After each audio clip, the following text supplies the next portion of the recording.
There we go. So hello. This is what I like to use as the first lecture of Biology 1306. And it's about information and how we remember information. So ordinarily when I would do this, the first thing we would do is I would go to random.org, and it's linked in the Blackboard site if you want to see it. And they actually get true random data. So most random data that you see in the world is actually not random, it is procedurally generated. So there's a process that can make random-like data. But random.org actually samples, I think, radiation, like cosmic radiation. And it puts together a string of ones and zeros, and it uses those to make lovely sets of really, honestly, random numbers. The reason why we would do this is to get a set of ones and zeros. And I would normally go for something like 24 of them. I think that's a pretty good amount. But if you want to do the test properly, I would say you'd want to go for something more like 40. And so you can go through, you can generate it, just say between 0 and 1, and you want an integer, and just keep clicking refresh or tell it you need a certain number of digits, and it'll spit them out. And then your goal would be to look at those. Take 5 minutes if you need, memorize them, memorize their order.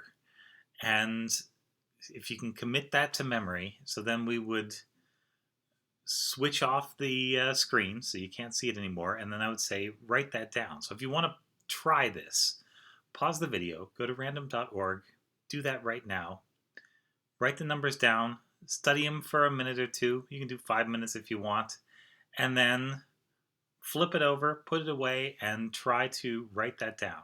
And the question is going to be, how many numbers do you get right? So if you're doing this now, let's just pause and then come back. Okay, so either we paused and came back, or we're still going. Either way, fine by me. So I've run this test enough times to have a rough idea of what happens, but there's always something surprising every time. So then the way you assess this is information fidelity, is that you look and you see what's the first digit you got wrong, starting from the beginning. So if you got every single one right except number 7, then 1, 2, 3, 4, 5, 6 are right, and so 6 would be your number. 7's wrong, and it doesn't matter what's right or wrong after that. That's where the data first becomes unreliable. And so you can calculate your number, and then we can figure out what it is. And so chances are the average is usually somewhere around 15 or 20 for an in-class sort of thing. And there's usually a reasonable number of people, but it kind of depends on the random numbers that come out. Anyway, why do we care about random numbers, all this stuff? Well, well, we're here to learn biology, aren't we? Yes, absolutely. And right now, I'm going to assume that biology is like a subject you've maybe heard about a little bit, but don't really know a lot about. And so I want to take you into biology. We want to go right into the deep end of biology and learn some stuff that's actually useful and that actually crops up in the world around us and shapes the way people think and a lot of opinions that they have. And I figure as a biology student, there are going to be people that will look to you and say, well, you just took this class, why don't you explain this to me? And so I want you to be able to. I want you to be able to. So in order to do that, I'm going to have to give you a lot of information. And the question is going to be, how best for you to store that information in a way that's going to be useful? So we're not going to be memorizing random binary digits, but we are going to be memorizing other things, pathways or reaction mechanisms for a protease, things like that. And there's a similar skill involved, and we run into the same limits, which are the limits of the human brain. So, all right, let's start out. That was actually one slide too far forward. Yeah, let's go back to the beginning. So right here, just like it says, this is the way our brains work. So these tests are mostly about discrimination, in meaning, can you tell that two things are different? and correctly put them into the category. So if it's, red shoe and blue shoe, can you, how many times out of 10 can you get the red shoe in the red box and the blue shoe in the blue box? Something like that. And then, okay, so that's maybe the first little thing. So that's like we're saying 1 or 0. 1's red, 0's blue. Fine. And then at the next level, we'll say, okay, fine. So it's in the red shoe bin, but does it have laces or Velcro straps? And can you tell that? And so, yes, you can discriminate that. That's easy. And so, boom. And we'll go to the next one. So, fine. So it's got, you got a red Velcro shoe in front of you for some bizarre fashion reason. So on this shoe, does it have, I don't know, some kind of logo on the side, or is it kind of plain on the side? So you can say, okay, 0 for logo, 1 for plain. Fine, you split it. And then if it does have a logo, great, cool. So what's the logo on the side of that? And I have no idea who makes a bright red logoed running shoe of any sort, but maybe you do. And you can keep going from there until you get to the point where you can't tell these things apart anymore, where it's not a difference that actually makes sense or that you can remember. And it turns out that each one of these things, you can think of it as a bit, like in computer terms. So this is a bit that's either 1 or 0.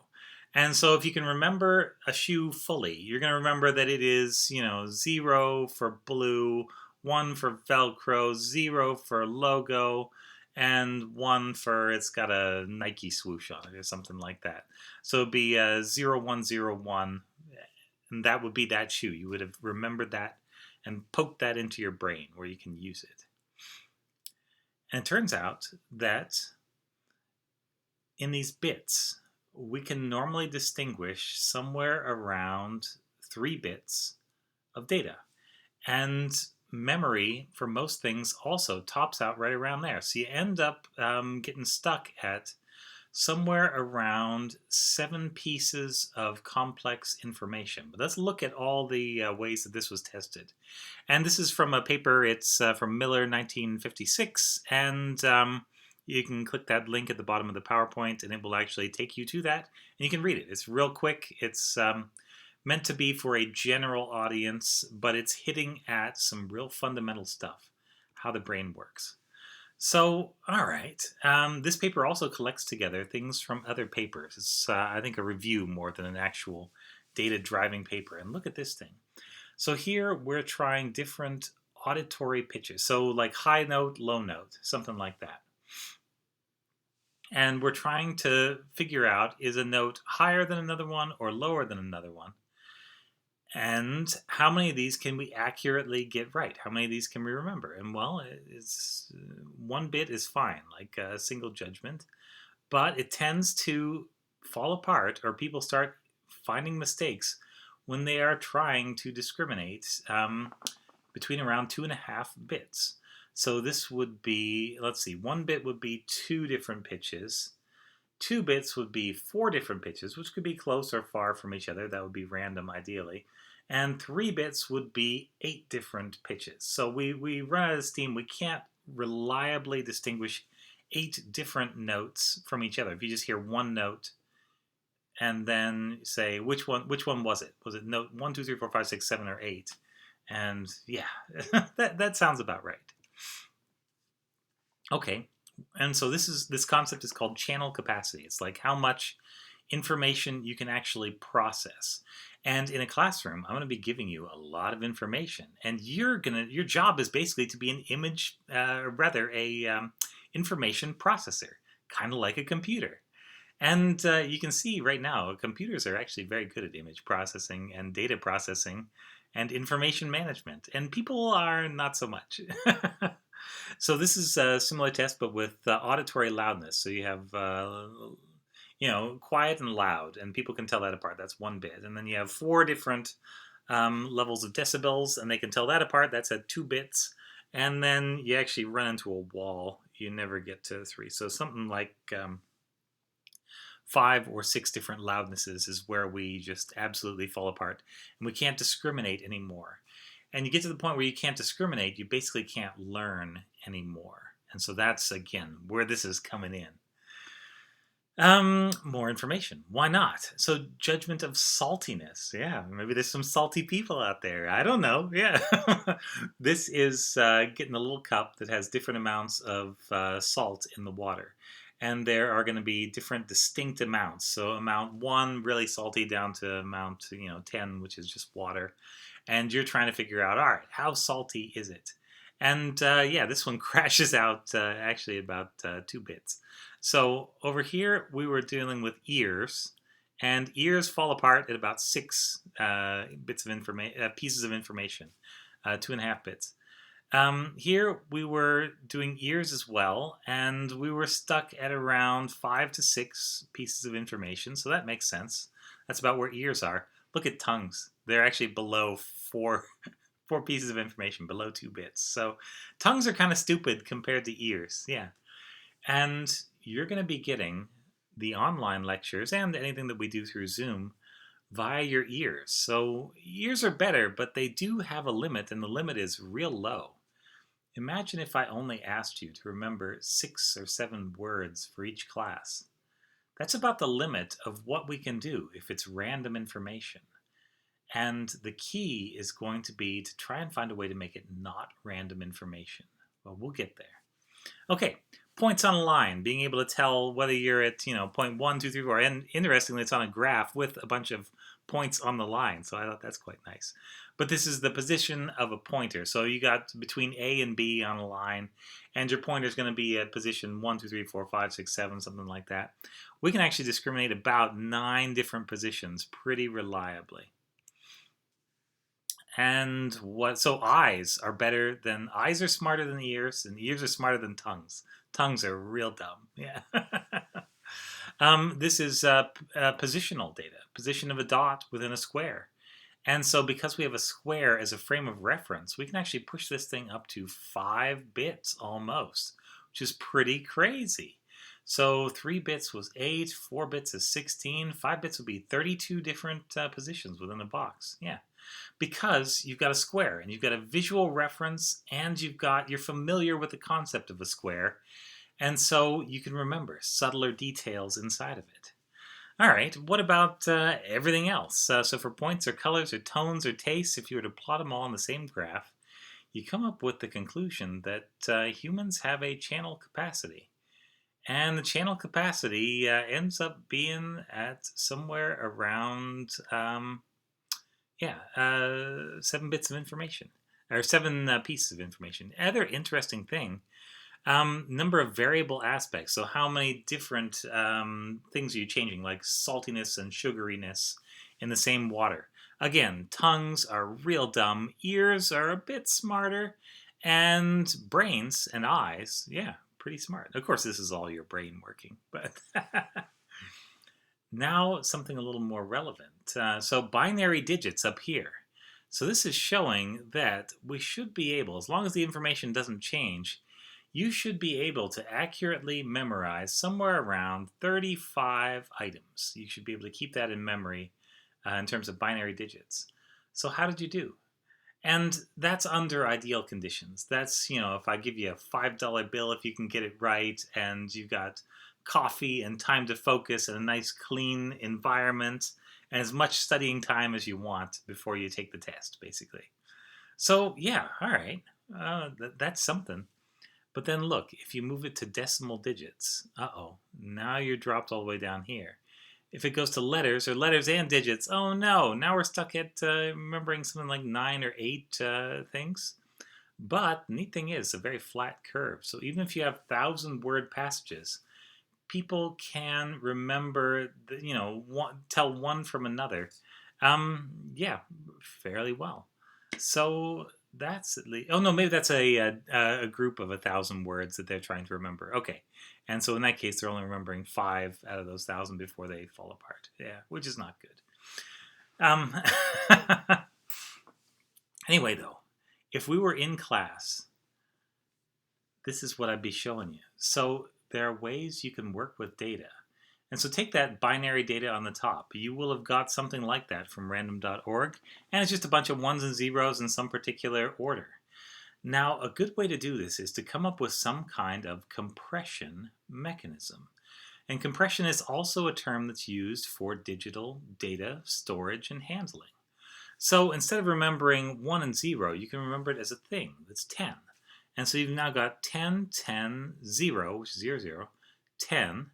And so now I've taken 8 pieces of information, 10, 10, 00, 10, and I've recoded it as 10, 10, 0, 10. Fine.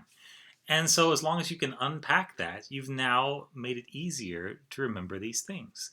But if you know binary, you can say, oh, 1, 0, that's 1 in the 2's column and 0 in the 1's column, so that's 2. So 2, 2, 0, 2. And so you could recode this in groups of 2 and remember it as a binary number that now, instead of having, what is that, like 20 digits or so, now it's only going to have somewhere around, looks like 9 digits, so there must have been 18 originally. But why not take that and remember it in groups of 3's? So if you can do binary in groups of 3's, you can compress it down to 6 digits. If you can do binary in groups of 4, you can compress it down to 4 digits with a little thing hanging over at the end. If you can compress it down to 5, you can get it down to 3 numbers, 29, 25. I bet you can remember 29, 25 a lot easier than you can remember a string of 18 random binary digits. And so that's going to be the key, I think, in biology and in all your other classes. You're getting this for free. Yeah, you're welcome. You are going to, so if you're able to connect these things up into something where they're an integrated unit, you'll be able to remember the entire unit. And so that's why I'm going to teach the way that I teach. I'm trying to build up stories in your mind, stories that you can look back on when you're trying to figure out how some biological system works. You'll say, well, it worked this way with the serine protease, it works this way with a CRISPR gene drive. And you'll be able to build up your own logic and reasoning. And then that's a really good way when you're approaching something completely new. Because this training, what we're doing right here in Biology 1 class, this is training for the future. And I have no idea what your future is going to hold. But because you're in this class, I'm going to try my best to make sure that I turn you into the sort of person who can handle biology, handle the unknown in biology, and deal with it gracefully and efficiently. That's my goal. That's what I want for you. And if you get there, then that's when I feel good that I've done a good job. So there we go. That was our little weird memory thing. And try it out. Try it out on your family. See what the channel capacity is of different people around you. Maybe you want to give them 2, 3 tries. That's fine. You could even figure out if they can get better at learning this sort of thing. And then try it where you show them the trick. Show them how binary works and just how you can compress large things down into, you could compress that down to a single number, but yeah, or a string of 2-digit numbers. That would be real easy to do. All right. Thanks very much. This has been our Biology 1 lesson for the day.